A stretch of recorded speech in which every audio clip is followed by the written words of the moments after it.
Whole life cost, or life cycle cost, refers to the total cost of ownership over the life of an asset, also commonly referred to as cradle-to-grave or womb-to-tomb costs. Costs considered include the financial cost, which is relatively simple to calculate, and also the environmental and social costs, which are more difficult to quantify and assign numerical values. Typical areas of expenditure which are included in calculating the whole life cost include planning, design, construction and acquisition, operations, maintenance, renewal and rehabilitation, depreciation and cost of finance and replacement or disposal. Financial whole life cost analysis is often used for option evaluation when procuring new assets and for decision making to minimize whole life costs throughout the life of an asset. It is also applied to comparisons of actual costs for similar asset types and as feedback into future design and acquisition decisions. The primary benefit is that costs which occur after an asset has been constructed or acquired, such as maintenance, operation, disposal, become an important consideration in decision making. Previously, the focus has been on the upfront capital costs of creation or acquisition, and organizations may have failed to take account of the longer-term costs of an asset. It also allows an analysis of business function interrelationships.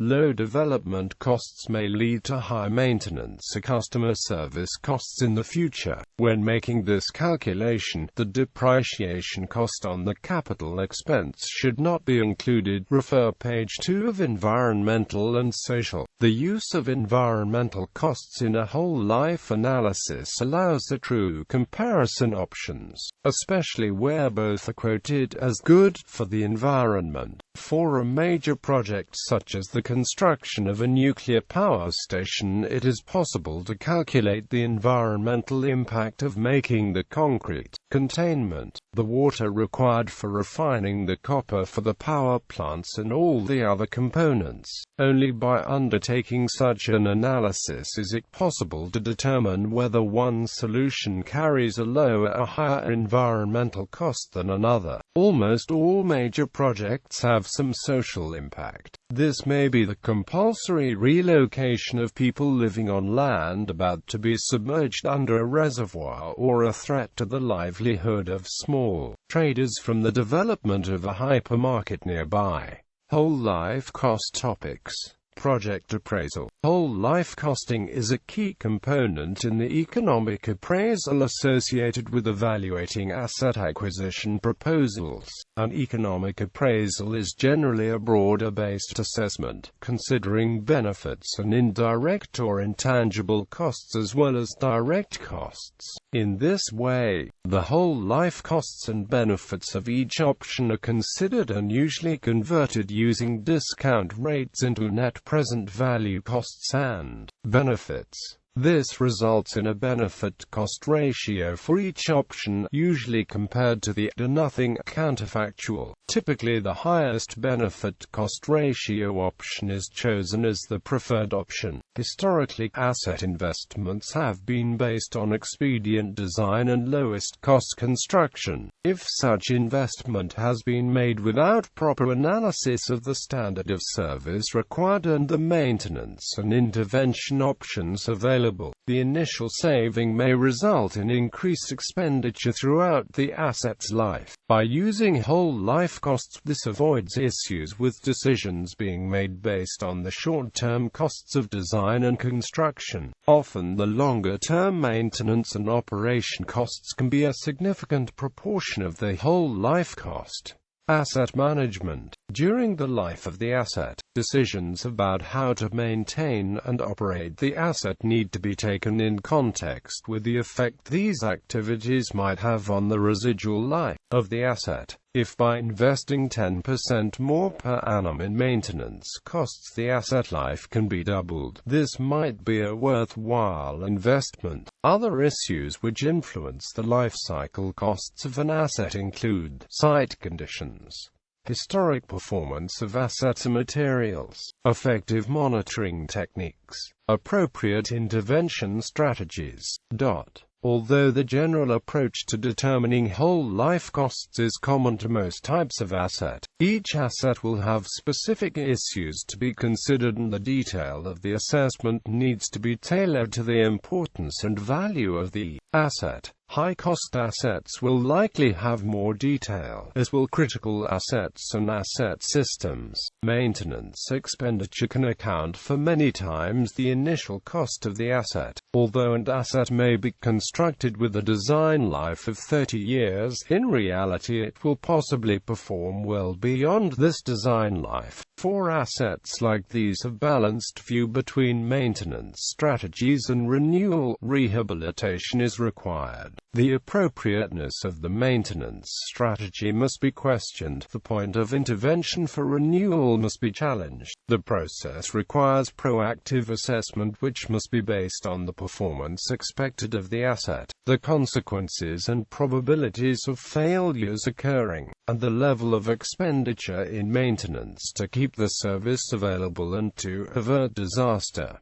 IT industry usage. Whole life cost is often referred to as total cost of ownership when applied to IT hardware and software acquisitions. Use of the term TCO appears to have been popularized by Gartner Group in 1987, but its roots are considerably older, dating at least to the first quarter of the 20th century. It has since been developed as a concept with a number of different methodologies and software tools. A TCO assessment ideally offers a final statement reflecting not only the cost of purchase but all aspects in the further use and maintenance of the equipment, device, or system considered. This includes the costs of training, support personnel, and the uses of the system, costs associated with failure or outage, diminished performance incidents, costs of security breaches, costs of disaster preparedness and recovery, floor space, electricity, development expenses, testing infrastructure and expenses, quality assurance, boot image control, marginal incremental growth, decommissioning, e-waste handling, and more. When incorporated in any financial benefit analysis, TCO provides a cost basis for determining the economic value of the investment. Understanding and familiarity with the term TCO has been somewhat facilitated as a result of various comparisons between the TCO of open source and proprietary software. Because the software cost of open source software is often zero, TCO has been used as a means to justify the upfront licensing costs of proprietary software. Studies which attempt to establish the TCO and provide comparisons have as a result been the subject of many discussions regarding the accuracy or perceived bias in the comparison.